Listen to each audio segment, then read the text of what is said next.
It's preparing itself.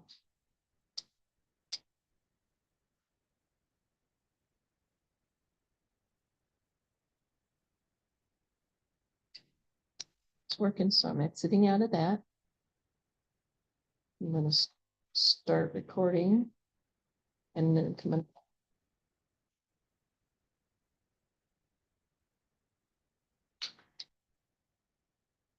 Good evening and welcome. My name is Kate Jones, President of the League of Women Voters of Frederick County. The League of Women Voters is a nonpartisan group. We encourage informed and active participation at all levels of government. We strive to increase understanding of major public policy issues, and we influence public policy through education and advocacy. At tonight's forum, our candidates for Frederick City Council District 4 are Joe Adkins, the Republican, and Scott Lasher, the Democrat. Our interpreter is Rebecca Davis. Our moderator tonight is Lori Gross, former president and current board member of the League of Women Voters of Frederick County. Our timekeeper tonight, the woman at the table that you won't see online, is Sue Kunkel, our treasurer. Board member Nanette Hobson was instrumental in organizing our forums for the Frederick City elections. Thank you, Nanette.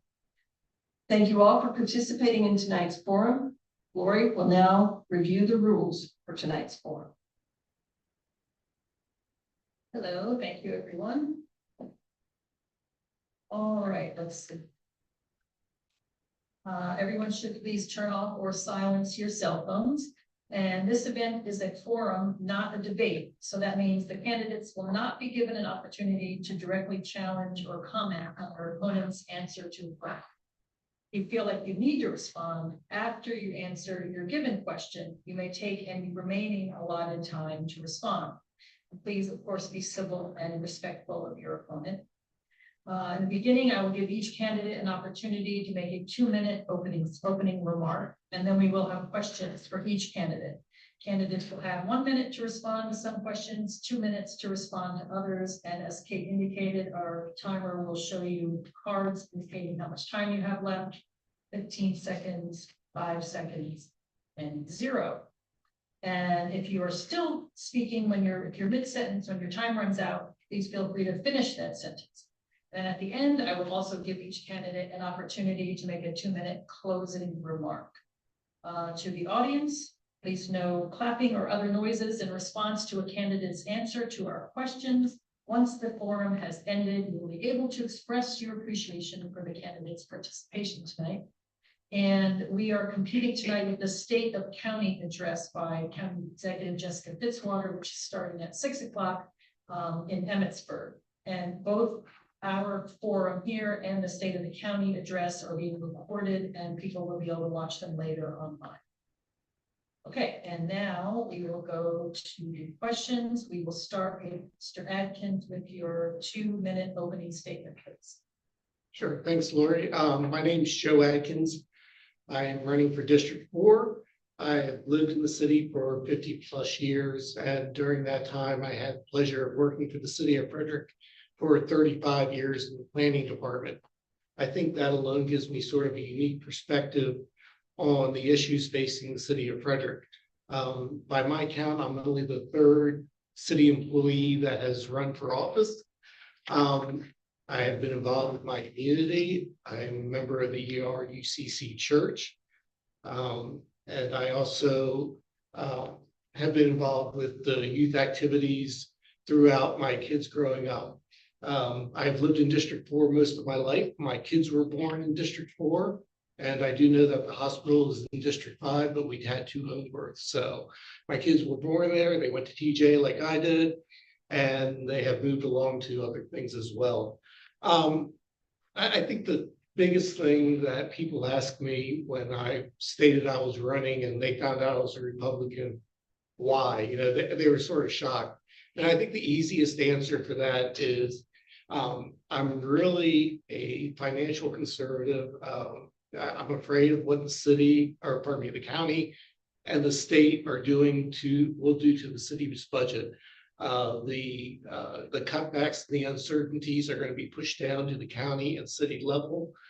And the city and county will have to make adjustments to try to fill in the short holes when they can.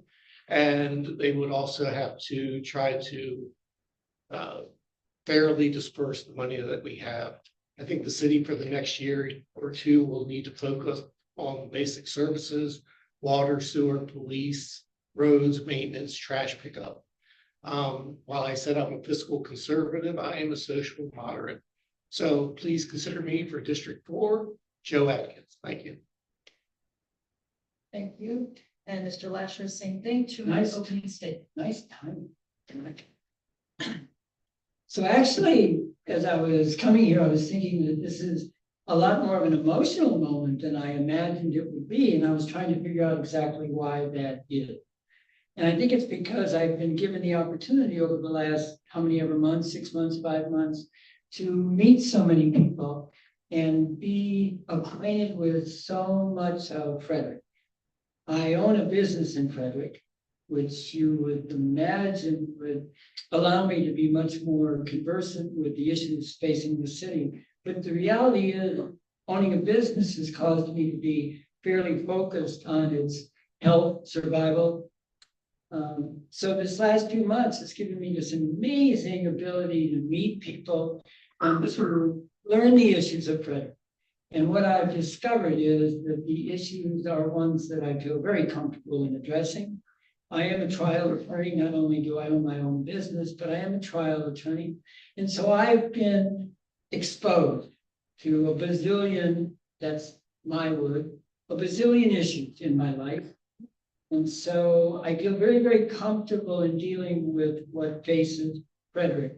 Again, whatever the issue. And there are issues that I have come to understand seem like such small issues, almost insignificant, and yet to the people within my district, to the specific area, they are very huge. So it's increased and heightened the sensitivity I have to what's going on to Frederick. So I believe that all of my experiences, from being a business owner, being a trial attorney, for the fact that I have been in Peace Corps, that I've been in AmeriCorps, the fact that I have worked in NSA. I mean, there are a lot of things which support my candidacy, but it is a very wonderful opportunity for me to give back to Frederick. I can end there. It says 0. Thank you. Both of you ended exactly at 0. Okay, our first round will be 1-minute answers, and we're starting with Mr. Lasher. You are relatively new to Frederick. What led you to relocate here and own a business here? So that's an easy one. So the reason that we relocated, my wife and I relocated to Frederick, was because we were very adamant, she and I, about owning a business together. My wife is a CPA and I'm a trial attorney, and we thought that we would complement each other very well in owning a business. Each of us had been very active in Orange Theory in Colorado and explored Colorado as a place to own a business. That was a saturated market. We went to Orange Theory and said, we very much want to be involved. How else can we be involved? They asked us, do we have any connection? Because it was very family oriented. Do we have any other connections? And I said, my son's family lived in Bethesda. So my wife and I flew out, we viewed Northern Virginia, and we looked at Frederick, Maryland. And Frederick was such an easy choice over North Virginia. But that's why we moved. Thank you very much. Mr. Adkins, you also have 1 minute to answer your question. You have lived in Frederick most of your life. Why do you think Frederick is attracting so many new residents, making it the fastest growing county in the state? That's kind of an easy one as well. So I've had the opportunity to travel not only through the United States, but through the world. And I've had many job opportunities elsewhere, and I keep coming back to Frederick. Frederick has a small town charm, even though our population is 90,000+. The joy of Frederick is knowing that you can walk downtown and meet people and react to people that you know throughout your life. whether business owners or just friends or whatnot. Frederick has amenities, the Carroll Creek, Baker Park. I mean, go outside of Frederick, we have Whittier's Lake, Fredericktown Village with the disc golf course. There's just so much here to do. It's centrally located, so Frederick is an easy choice to stay, raise your family with. That's why I stayed. Thank you. Our next round. Or 2-minute answer. We're starting with Mr. Lasher. Good. I think, Share on the wire. I hope I'm not doing that. Okay. I have a chair on the wire. All right, here we go. Affordable housing is one of the top issues in the city and the county. It's a complex problem, so let's talk about it in different aspects of the problem, talk about it separately. First question, what is your position on the in lieu of ordinance that allows developers to pay a fee rather than build a required number of affordable housing units? You have 2 minutes to answer. When I first addressed or was talked about with affordable housing, the in lieu fees was certainly an issue that was raised. So I did a little bit of homework, which is typical of me. Maybe it's the trial lawyer in me, but I did homework. So I reached out. I reached out to Katie Barkdahl, and those of you who know, she's director of budget and finance. And I asked Katie specifically about the in lieu fees. I asked both on the side of what had been collected over the years and how that money had been dispersed, because it was really important for me to understand it. After I did that analysis, believed that the money had not been dispersed across the years. Fiscal year 2024, there was more money dispersed than in prior years, but still there was a $4 million plus residual. So that was disturbing to me. But again, that's more a function of how that money was used than it was about how it was created. The other reality, though, the troubling reality was that when I asked Katie, I said, so tell me of all of the developments across the life of this NUP, how many developers had actually chosen to build in accordance with the ordinance as opposed to pay the NUP? And Katie's answer was zero. There wasn't one developer who had chosen to do the 12.5% affordable housing build out of a project. So that was extremely disturbing to me because it said that we were, if in lieu fees conceptually could be fine, but you've got to define it such that it actually has an effect.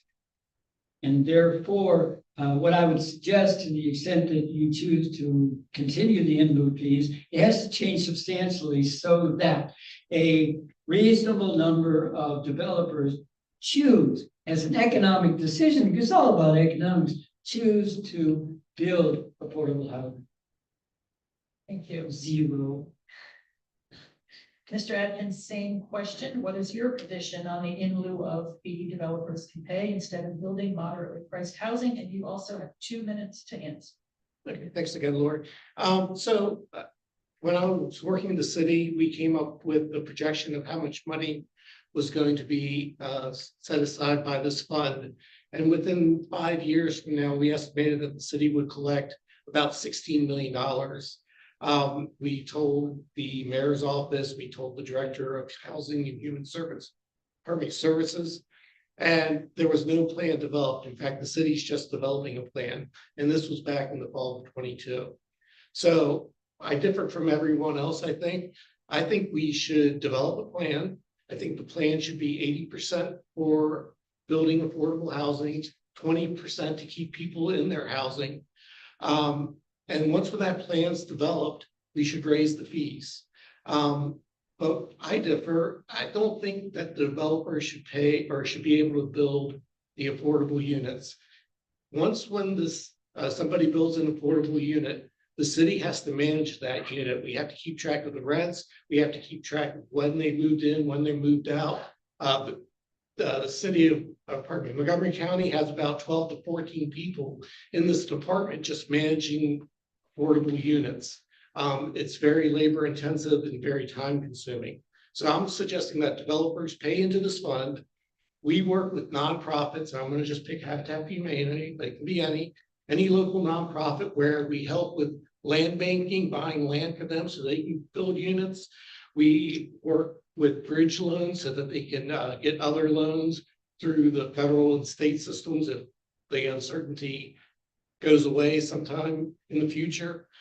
But we work with the nonprofits, let them do it. They've already had the mechanisms in place to manage these units. So the city should not delve into this when we already have subject matter experts. Thank you. All right, thanks very much. This next round will be 1-minute answers, starting with Mr. Adkins.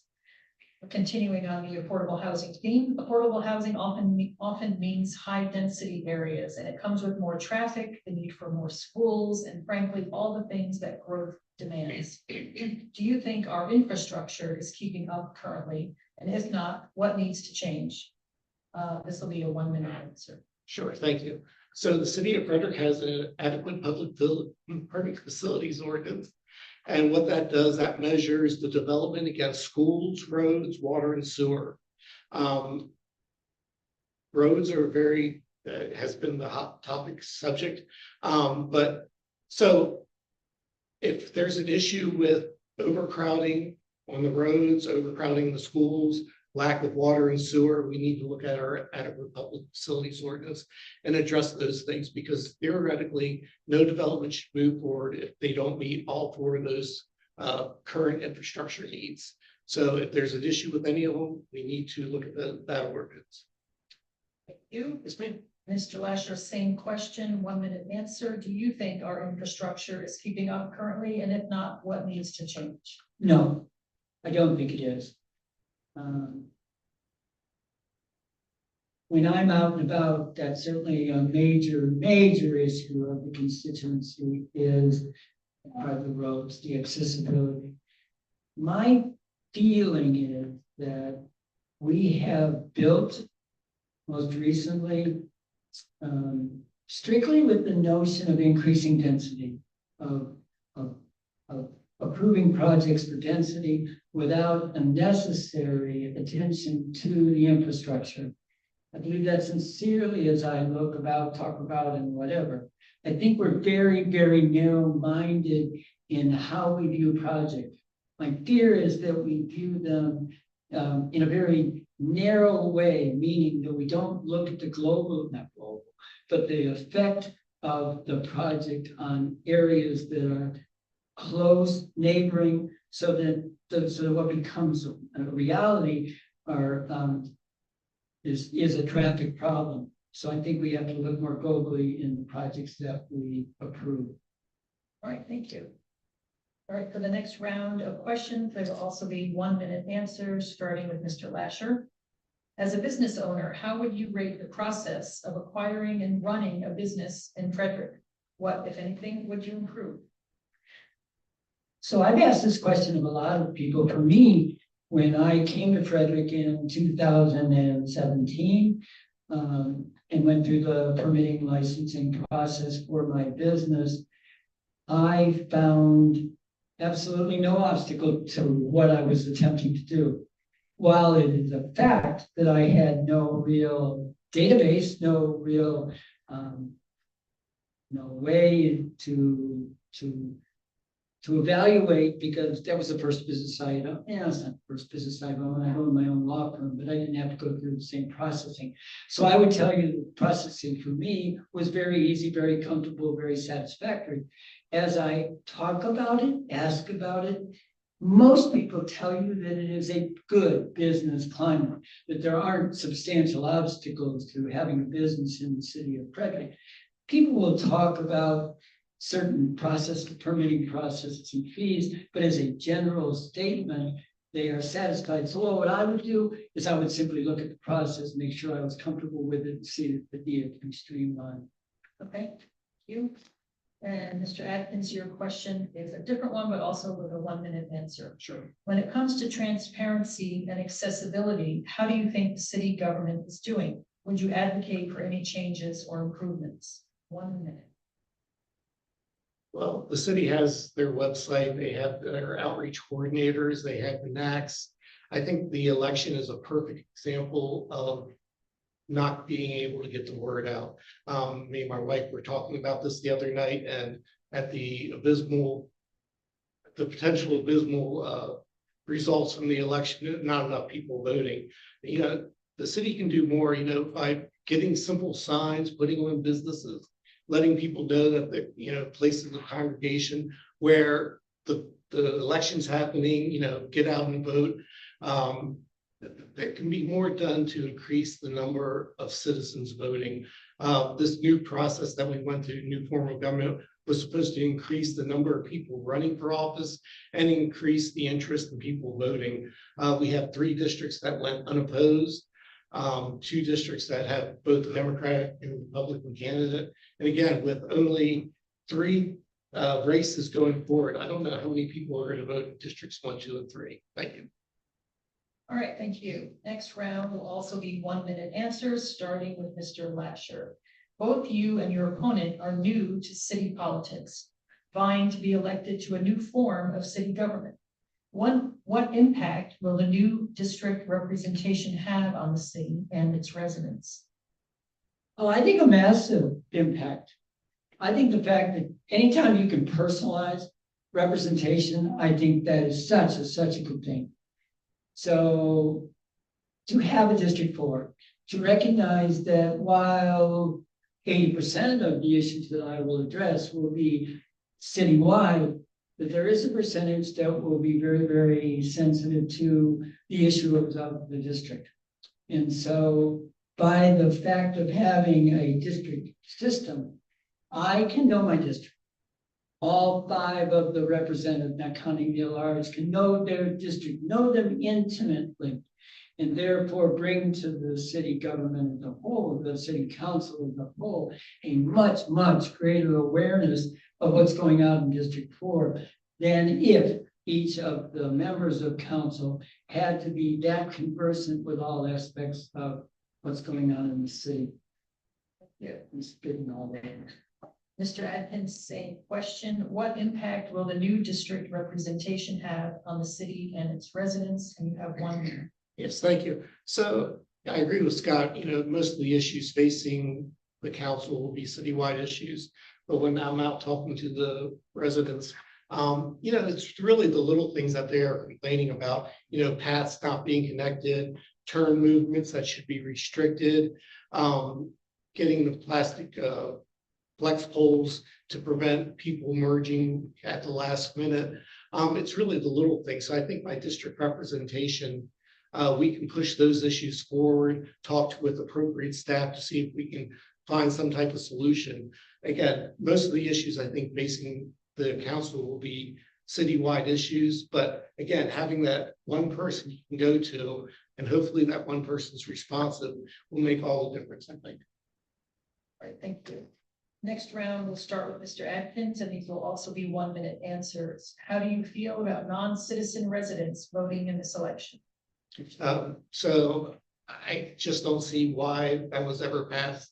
One, being a citizen means that you are invested in the country. Non-citizens, while the immigration process is a complete mess, that's something that we can't fix. But I think, in all fairness, it should only be citizens. All right. Mr. Lasher, same question. You have 1 minute. How do you feel about non-citizens voting in this election? I'm in favor of it. I believe very strongly that if you are a resident of the city, if you are participating as a resident, if you're immersed in the city of Frederick and what it does, the politics, you pay taxes within the city, you treat the city as your own. I feel very strongly that you therefore have a right, or at least an interest in voting, in being represented. And so, and maybe one of the few things, I don't know, Joe and I differ on, because I do feel very strongly that if you are a resident of Frederick, you should have the right to be represented. All right, thank you. And this next round, we're starting with Mr. Lasher. These are also 1-minute answers. Frederick Health Hospital is floating a plan to add a second hospital in the city in the 4th district. The initial plan was to utilize their 87-acre site on Monocacy Boulevard to build a hospital, along with 750 multifamily units, retail, restaurants, and more. While their first plan was not approved to move forward, it's believed they are making the needed modifications to move forward. How do you feel about the potential development of that property? 1 minute. So the answer is I'm surprised for the fact that the hospital necessarily thinks that it can meet all of the concerns on planning, because boy, imagining the traffic right now on, excuse me, right now on Monocacy and cutting into 26, that is really, it's really hard to picture how that's all going to play. But if we accept the fact that there is a solution to traffic concerns, that's a lot of area that could be put to good use. So whether they can manipulate it and find some connection into the highway to 15, whatever, I support it. I support it conceptually, but I would need to have a lot more information and feel very comfortable that it's really a doable plan. But that space is huge. Plus, depending on what the 750 units enclose and encompass, I would support that project. And indeed, yes, it's in our.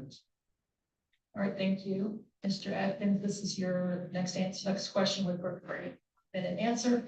The city council must approve all land use proposals through the processes of zoning and planning. Another example is the proposed cricket stadium near Monocacy Boulevard and Interstate 70, which seems to have surprised many residents. The proposed stadium could hold as many as 25,000 fans. Even though it's not in your district, you get a vote. Will you support the cricket stadium? The way it's presented right now, I could not support it. Not only do they need a rezoning, but in order to build that, they would need probably 3 or 4 text amendment changes in the zoning ordinance to permit that. From my understanding that while it could hold 25,000 people, they're going to use a bus system, and that is not permitted in our current zoning ordinance. So they would need to find another solution, do a text amendment.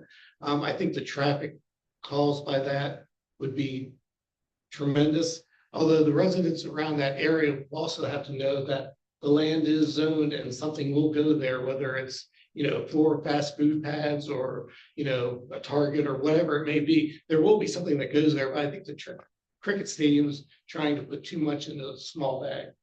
Thank you. Yes, ma'am. Next round will also be 1 minute, starting with Mr. Lasher. Frederick City residents are also, of course, residents of Frederick County.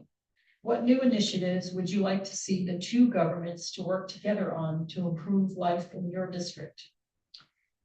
That's a good question. So far, in my running around the town and dealing with this, I question each time about the relationship between the city and county, and I get very mixed answers.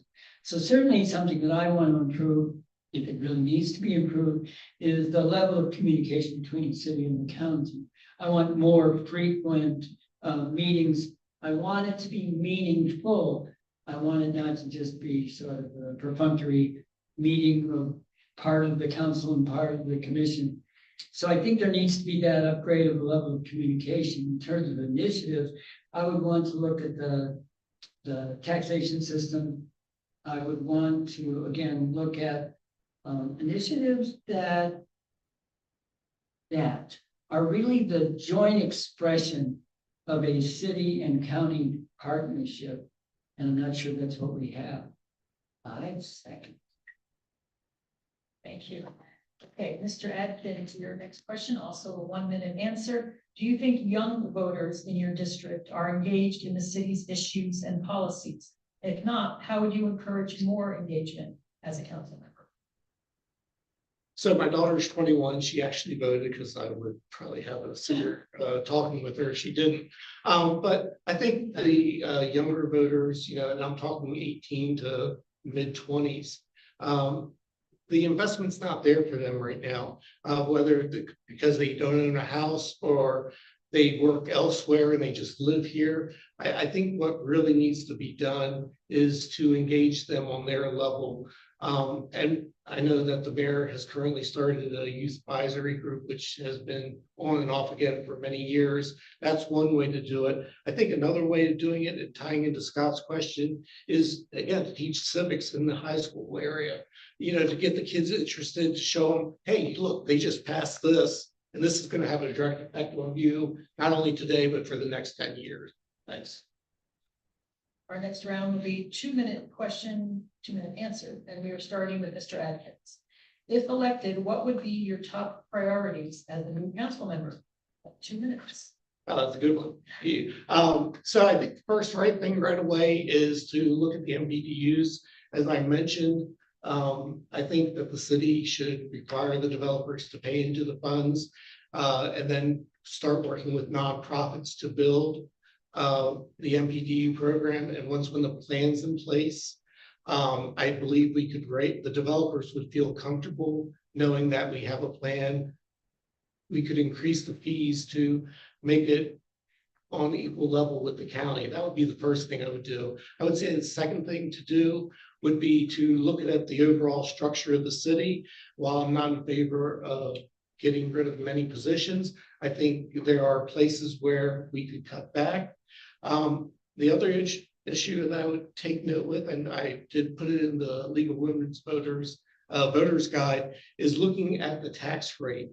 What I proposed was that you buy your house after 4 or 5 cycles of assessment, that'd be about 15 years, your property assessment would freeze until that house is sold again.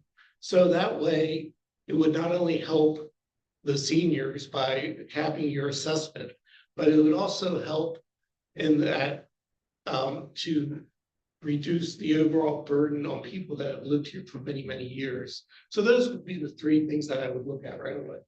All right, thank you. Yes, ma'am. And Mr. Lasher, you have the same question with also 2 minutes to answer. If elected, what would be your top priorities as a new councilman? It's interesting, Joe. I've not heard because oftentimes we hear about the rent stabilization. This is almost a tax stabilization with the same notion of affordability. So anyway, the question is, I care a lot, and I've expressed over time how much I care about plans. I'm a very plan-oriented person. I really believe in it. And so I've spent a lot of time talking about the comprehensive plan, the City of Frederick 2020 comprehensive plan. I believe in it. I believe that it has largely been ignored over the last 5 years since inception. And so I believe we really need to take a strong look at that. And I think because so many people put energy into its creation, that I really believe we can't cast it aside. Even if you consider it as aspirational, that doesn't mean that it can't be made a reality. So one of my first priorities is to look at that, see what we have done. There's supposed to be a mid-period evaluation of the comprehensive plan. I have yet to see it. I'm told that it's going to be out sometime soon. So I think it's really important to look at that, see what's been done, and so I can think about what needs to be done. I believe very strongly in the small area plan. There have been 2 that have been approved, but they were approved a bazillion years ago. And so we have to take a look at that and figure out why they've not, at least in part, been implemented. Excuse me. So I really do feel very strongly about planning and about looking at who we are, where we are, and the vision for Frederick. I so much believe in the vision for Frederick, and I believe that the plan was intended to provide that, and we have somehow failed to act on it. So small area plans, NACs, everything which is designed to realizing the vision for Frederick. Thank you. This next round will be 1-minute answers. We're starting with Mr. Adkins.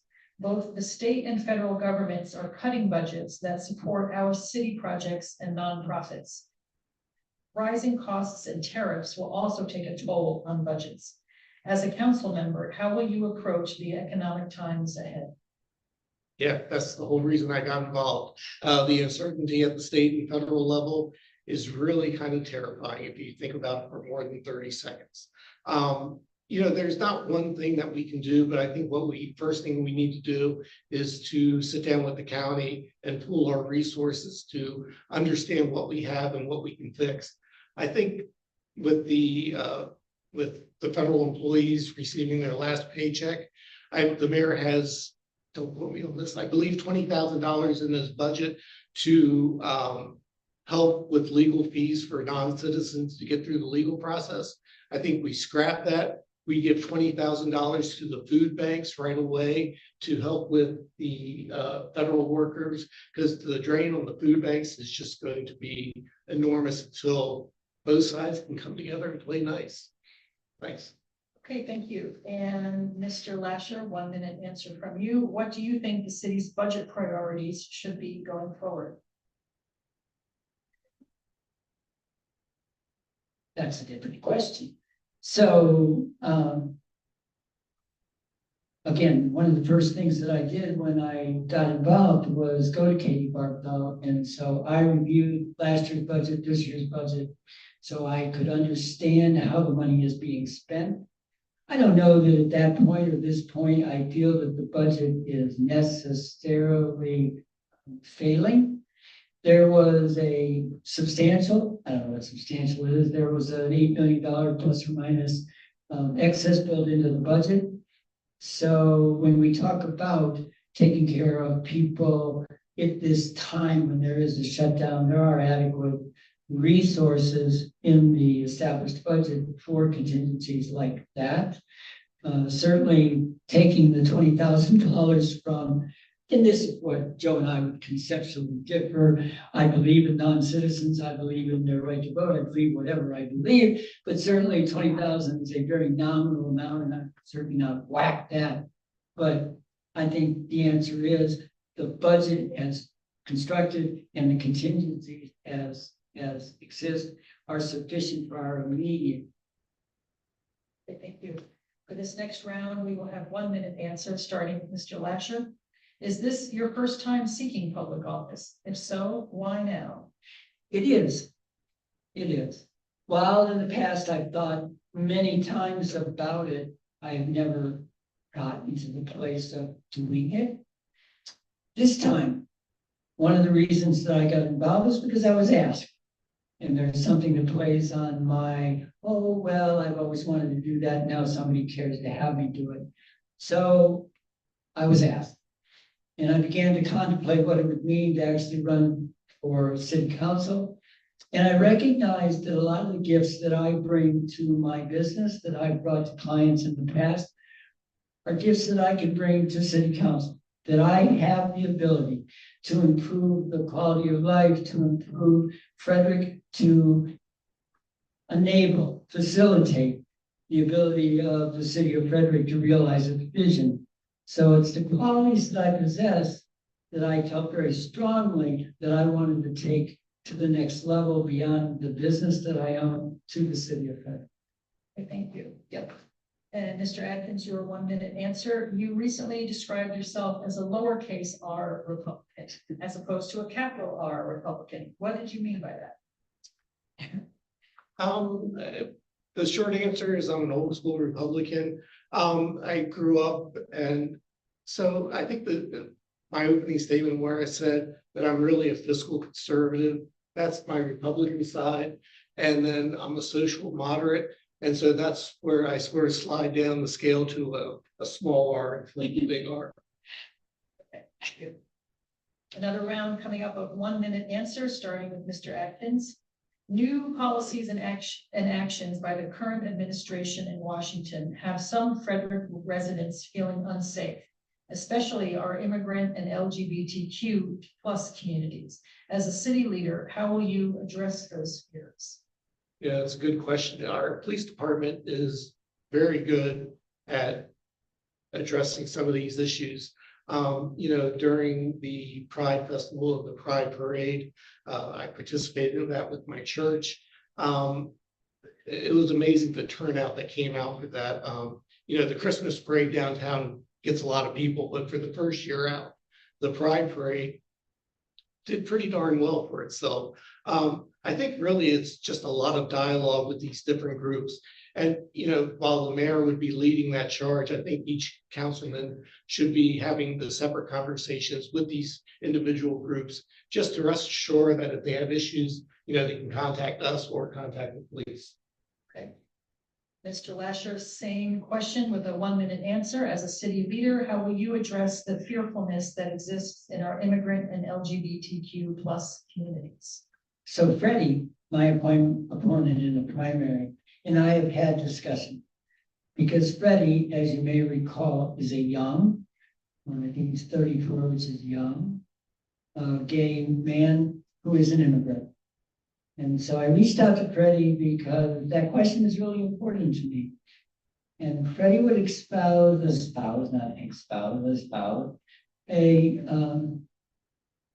a real interest in addressing those issues. So I said, okay, Freddie, that's cool. Now tell me what the issues are so that I know how to address them.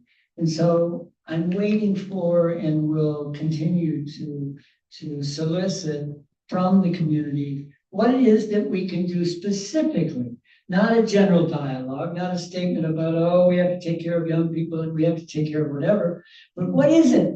What does it mean to be young in Frederick? What does it mean to be gay in Frederick or an immigrant? And that's what I'm looking for. I'm very desirous of detailed answers so I know how to help people. All right, thank you. Our next round is also 1-minute answers, and we're starting with Mr. Lasher. District 4 has some of Frederick's older, more established communities like Monocacy Village, as well as some of the city's newer communities, such as the Warmans Mill area. Then there are the up-and-coming areas just east of downtown, with many projects on the planning books, like the East Street redesign. How will you manage to represent such a divergency of interests and needs in your district? I don't think that's very tough. I think the key to that is to understand what makes them unique, if indeed they're unique. So I've been in Bloomfields and Homewood, and I've been in Warman's Mill, and I've been in East Church, and I've been in the various places which you would suggest are distinct areas. While the people may be unique or different in some demographic, it is about the city of Frederick, and it is about reaching out to each and understanding each. So I go into Warman's Mill, I talked to Ron Young, and I said, Ron, what would you want me to do for you? So he could be specific. He can talk to me about the intersection of Waterside and Monocacy. He can talk to me about, we get lousy cell phone service. So I can address those. East Church, we can talk about the Lindley Road extension, so I can address that. So while the people may be somewhat unique, the reality is they have issues, and I can take them on individually and treat them as individual issues. I don't see any sort of conflict or competitiveness across population, and I see an ability to reach each. Great, thank you. And Mr. Adkins, same question. How will you represent the diverse voices and interests of your district? Well, I'll agree with Scott, but I think each neighborhood is uniquely different. You have Monocacy Village that were built in the 60s, 1-story brick ranchers, all the way up to Bloomfields, where the brand new housing. So I think, understanding who lives in each neighborhood and what their needs are. But again, I would agree with Scott that it's really a matter of listening. And as I mentioned before, people are mentioning it's little improvements that would make their lives better. It's not the big things that they're mentioning. It's, connections, it's turn movements, it's signage and things like that. So, it's little things, but it's really just comes down to listen. Okay, thank you. And our next round kind of builds on the comments you both just been making. This will be 1-minute answers as well, starting with Mr. Lasher. What is your view on the city's basic services like street repair and trash pickup, to name a few, and what, if anything, needs to change?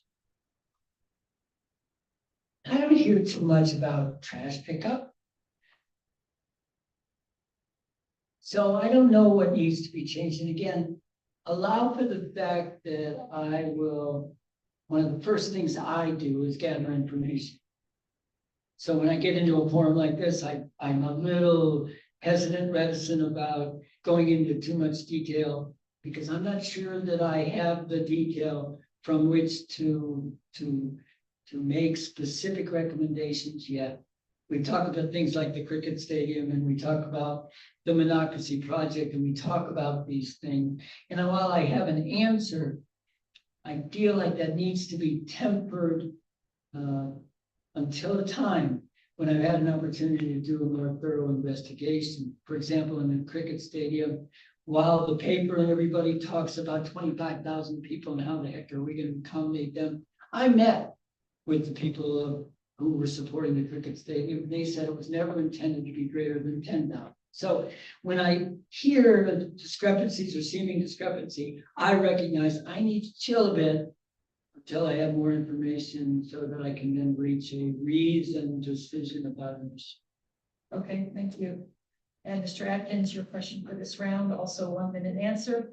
Considering the rapid growth the area is experiencing, how do you think Frederick County Public Schools is handling academic standards and overcrowding in city schools?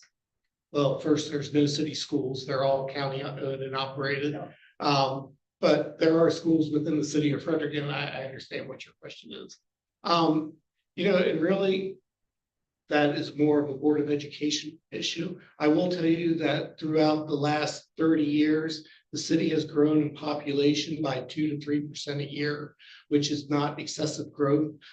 We are at 95,000 right now. I believe the comprehensive plan says 110, 115,000.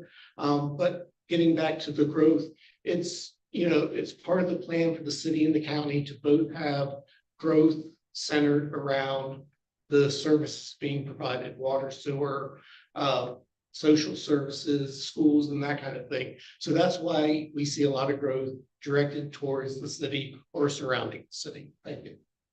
All right, thank you. This next round, we'll starting with Mr. Adkins, also 1 minute answers. We talked about the lack of affordable housing. Along with that need, some neighborhoods are experiencing gentrification where new houses dwarf 60-year-old ranchers and newly renovated apartments with rents that are out of reach financially for the people who live nearby. Do you think the city should invest in preserving the character of some of our neighborhoods? If so, how? So this issue has come up several times in the past 25 years or so. We have an established historic district, which is nationally recognized. It's one of the largest ones on the East Coast. So we have that already. The next step would be the neighborhoods that are adjacent to the historic district. And the way you could do that is with conservation districts, where it's sort of like a historic district light, where they review the front facing facades, or if there's a major tear down, they would review that as well. I will say the city about 10 years ago, they did develop a demolition ordinance, where if you are tearing down 2 or more walls or removing the roof, it gets reviewed by the Historic District Commission and the Mayor Board or Council now to see if it's worthy of being designated as a historic district.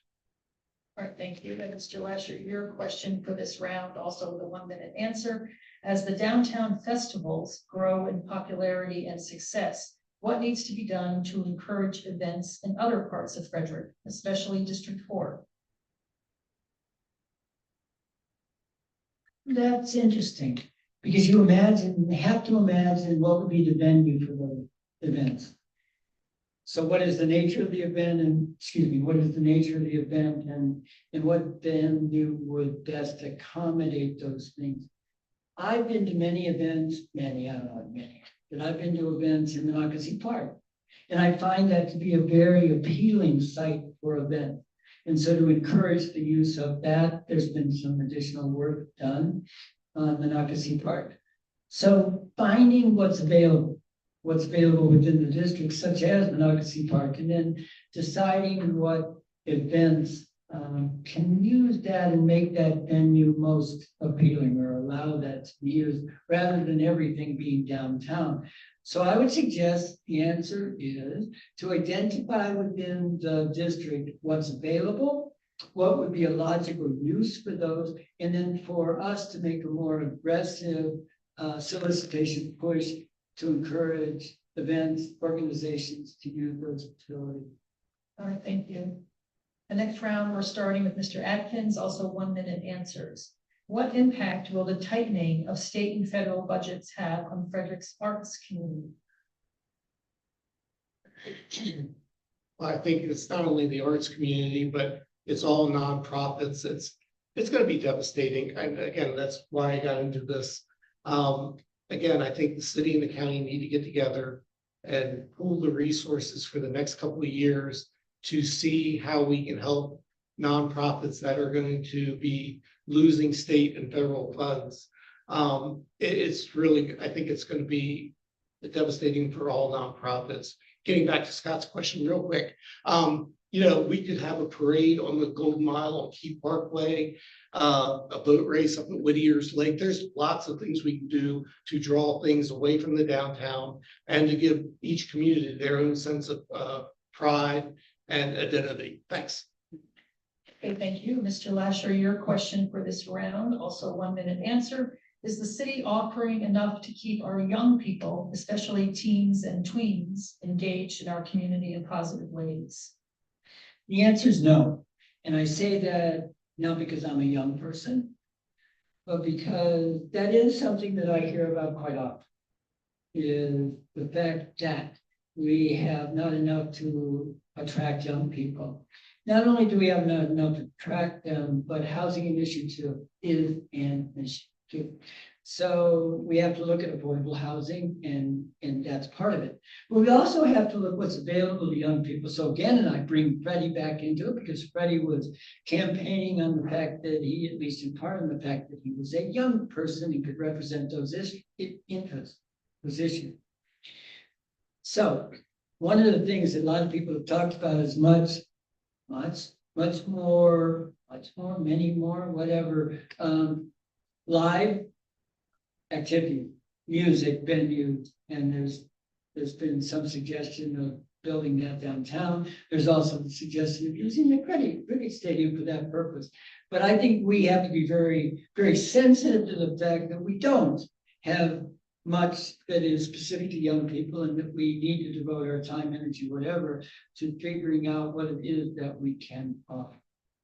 All right, thank you. This next round, we're starting with Mr. Lasher, also 1 minute answers. As a council member, how will you enlist help and support from Frederick's state and federal leadership for the city's initiatives? Oh, well, I've developed, I think, a really good relationship with Karen Lewis Young, with Chris Fair as well. I believe what I understand from practice is that we have a very strong delegation at the state level. And so, given the fact of the relationship that I have developed, I can imagine that that will only improve. I've done very little at the federal level, so I would rely on Karen and Chris to connect me to our federal representation. So I haven't had that time yet.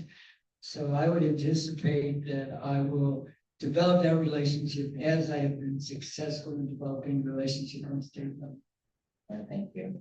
Mr. Adkins, your question for this round, also a 1 minute answer. If you could write and enact a new law right now, or change or eliminate an existing law, what would it be? Shazam. I think the first thing that would come to mind would be the MPDUs, and again, require the developers to pay into it, raise the fees of the fee in lieu of, and work with nonprofits to develop land banks, bridge loans, and gap financing for MPDU projects. Great, thank you. Yes, ma'am. This next round is our last round of questions before the closing statements, and this will be 2 minute answers, starting with Mr. Adkins. If elected, what do you hope can be accomplished in your first year as a new council member? And you have 2 minutes. Okay, so first thing, again, I would push the MPDU ordinance, as I mentioned prior. I would mention, try to push through the taxation, which is modeled off of Proposition 13 in California days. I think it was 79, 78, somewhere around there. I would push for that. I think what's really going to need to be done is we're going to need to relook at the form of government to look at the unintended consequences of creating this form of government. And in doing that, we are also going to need to look at the NACs. The NACs will need to be totally restructured, whether you have 2 NACs in each district or each district is a NAC. They cross boundary lines and they're just confusing to people. So those would be the 2 things I would push right away for the first year. Again, I would develop stronger relations with the county. Part of my ability, I am very familiar with staff at the state level. So I feel very comfortable going to the state, not only to the directors, but to the elected officials to work out, again, the unintended consequences of the fiscal and the state uncertainty with loans and grants being given out. Thank you. Okay, thank you. And just to clarify, NAC is Neighborhood Advisory Council? Yes, ma'am, sir. Okay, thank you. We will now move to the 2-minute closing statements. We'll start with Mr. Adkins. Go ahead. Again, I think I have a unique perspective working for the city for 35 years. That perspective really has given me the ability to see the unintended consequences of legislation being passed. As staff, we can suggest, we can point out things, but we don't have the ability to vote. And there's a lot of things that elected officials either don't think about or are not worried about. And again, with the election, with the new form of government, just as an example, they didn't consider what happens if no one runs, how you change or redistrict your districts. They didn't consider the NACs, which I know they're thinking about right now. There's just all these unintended consequences. And again, at staff level, I think we understand, we see those a little more clearly than elected officials. And again, after 35 years of service, this seems like a natural extension for me to give back to the city that I chose to grow up in. So all I'm doing is, and I know it's a hard sell pushing myself as a Republican, but again, I think given my skill set, given my ability to work in the city with staff, I just possess unique skills and perspectives that make me qualified for this job. Thanks. Okay, thank you very much. And Mr. Lasher, your 2-minute closing statement. As I wander around, one of the things that I hear a lot is the inactivity of the current administration, the lack of communication, the fact that certain things have been approved, but it's sat idle and unexecuted for 10 years, 15 years, X number of years. I'm not sure the fact of being connected for a long time to the system is a good thing. I believe there's some value to me coming in as someone with a fresh perspective, irrespective of what I also think are the other qualities that I have. One quality I do have is to see things anew, from a different perspective, from a very fresh perspective. And I think that's of immense value right now. So my interest is in getting things done.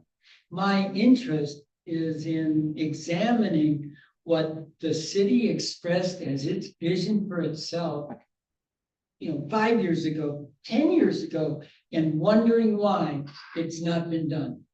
There are so many things that have not been done within this city, and that would be my goal. My goal would be to identify them, understand them, and to take steps to make some a reality. We believe in the vision of Frederick. I believe in the vision of Frederick.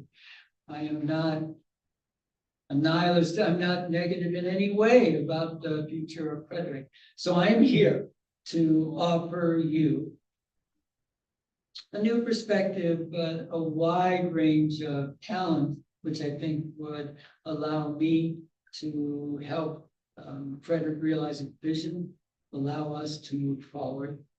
Though I am a Democrat, to vote for me. All right, thank you very much. Thank you to our candidates, our timer, our sign language interpreter, and everyone who attended in person or who's watching live on YouTube.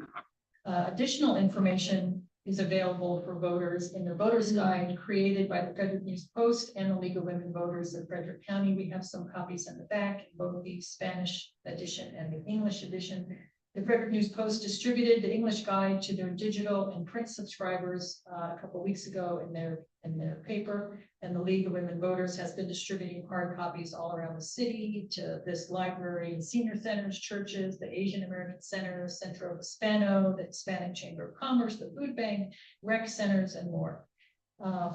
And this is kind of old news that the city mailed the ballots to registered voters. That was weeks ago, and early voting is also concluded. So at this point, regular voting is on the general election voting day, November 4th, 7 a.m. to 8 p.m. And a video recording of this event will be available, as we said, on YouTube. And you can find the link to that at the League website, LWV, or LeagueOfWomenVoters.org, and on our Facebook page. Thank you for participating, and remember to vote. Yay.